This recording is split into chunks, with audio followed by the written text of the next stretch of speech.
Ambassador. Hello. Continued hard work, a flourishing democracy. For the people, by the people. Unity in diversity. Inclusiveness. Contributor to global development.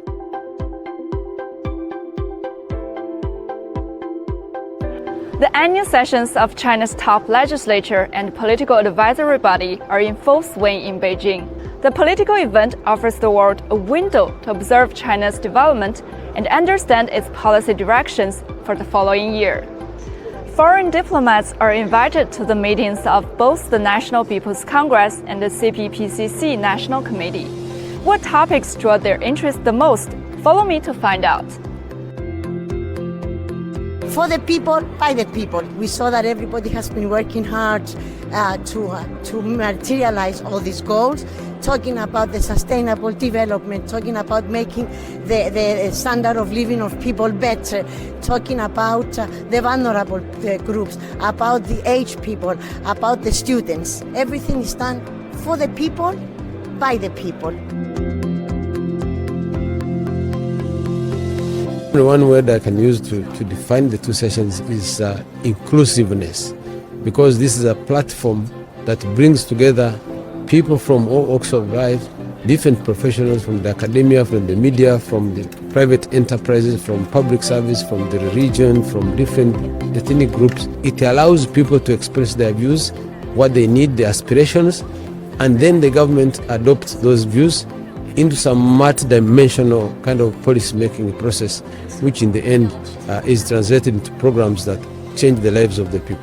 So it is the most inclusive process. My key word would be continued hard work, a flourishing democracy. We can see how whole process democracy takes place in China. These meetings, as we understand it, is the culmination of a profound process of dialogue and debate that occurs at the level of every community, every municipality, every county, prefecture, region, and province. This is how China debates the issues and identifies the best proposals to move forward.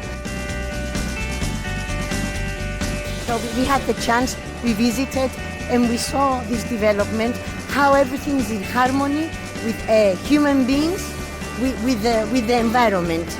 And everything is done in an eco-friendly way. Quand ce passé, je suis convaincu que ce pays a un rôle important à jouer sur la scène mondiale. J'ai dit tout à l'heure qu'il y a un cas de coopération, le FOCAC, et avec une volonté de la Chine de tirer les pays africains pour son développement. China is very much connected with the rest of the world, especially after the Belt and Road initiative. And with these good prospects, encouraging prospects with Chinese economy, this is a good sign for the rest of the world. I believe that China will continue to be a very important contributor to global development, a very important contributor to global stability and peace and prosperity.